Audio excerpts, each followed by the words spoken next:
பெற்றோர் மற்றும் மாணவர்களுக்கு என் அன்பான வணக்கம். சில மாணவர்கள் மொழி பாடத்தில் தங்கள் பின்னூட்டங்களை வழங்கியிருக்கிறார்கள். இன்றைக்கு தொடக்கநிலை, உயர்நிலை என இரு தரப்பினருக்கும் பொதுவான ஒரு பிரச்சனை என்றால் கட்டுரைதான். இப்ப தொடக்கப்பள்ளி மாணவர்களுக்கு படக்கட்டுரை தான். அதனால அவர்களுக்கான பயிற்சி வேறு மாதிரி இருக்கும். அப்ப உயர்நிலை பள்ளி மாணவர்களை எடுத்துக்கொள்வோம். அவர்களிடம் கட்டுரை எழுத வேண்டும் என்று சொன்னாலே முதல்ல ஒரு தயக்கம் காட்டுவார்கள்.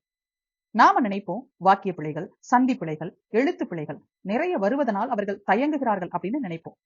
அதுவும் இல்லைன்னா அந்தந்த வகுப்பிற்குரிய மொழிநடை, அதாவது உயர்தமிழுக்குரிய மொழிநடை, உயர்தமிழ் 3, உயர்தமிழ் 4 படிக்கும் அந்த மாணவர்களுக்கான மொழிநடை எழுத தெரியவில்லை என்று ஆசிரியர்கள் வகுப்பறையில் கூறுவார்கள்.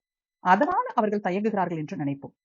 இதெல்லாம் ஒரு புறம் இருக்க, இன்றைக்கு மாணவர்களிடம் உள்ள பிரச்சனை என்னவென்றால், தான் எழுத போகிற கட்டுரைக்கு தேவையான கருத்துக்கள் பற்றிய போதிய அறிவு அவர்களுக்கு இருப்பதில்லை.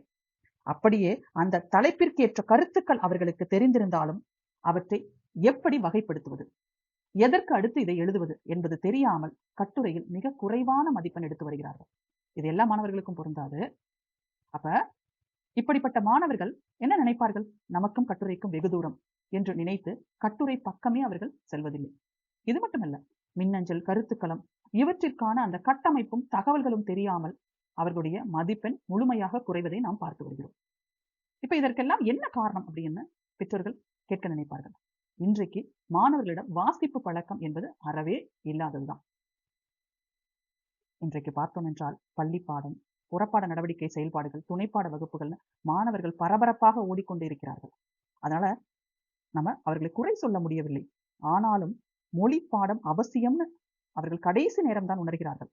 அப்ப கடைசி நேரத்துல மதிப்பெண் இல்லாம மன உளைச்சலுக்கு ஆளாகிறார்கள். அதனாலதான் மாணவர்கள் தேர்ந்தெடுத்து படிக்க, அவர்களுக்கு எந்தெந்த கருத்துக்களை எப்படி படிப்பது அப்படின்னு தேர்ந்தெடுத்து படிக்க நேரமில்லை என்பதால் தான் நான் வகுப்புல வாரம் தோறும் ஒரு வாய்மொழி தலைப்பு பற்றியோ அல்லது ஒரு கட்டுரைக்கான மின்னஞ்சலுக்கான பொதுவான கருத்துக்கள் பற்றியோ அவர்களுக்கு பாடம் எடுத்து விடுவேன்.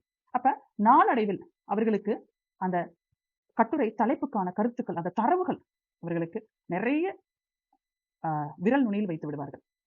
அப்படி எல்லா கருத்துக்களும் தெரிந்ததும் அவர்கள் தேர்வையும் சிறப்பாக எழுதி விடுவார்கள். கட்டுரை என்று சொன்னவுடன் அவர்களுக்கு அந்த பயம் வருவதில்லை. அப்ப மாணவர்களுக்கு அடிப்படை பயிற்சி இல்லாம அவர்கள் மொழி பாடத்தை முழுமையாக செய்ய முடியாது என்பதைத்தான் இன்றைக்கு நம்ம பெற்றோர்களாகிய நாம் புரிந்து கொள்ள வேண்டும். அப்ப கண்டிப்பாக மொழி பாடத்தில் மாணவர்களுக்கு பயிற்சி அவசியம் என்பதைத்தான் இந்த காணொளி வழியாக நான் வலியுறுத்துகிறேன்.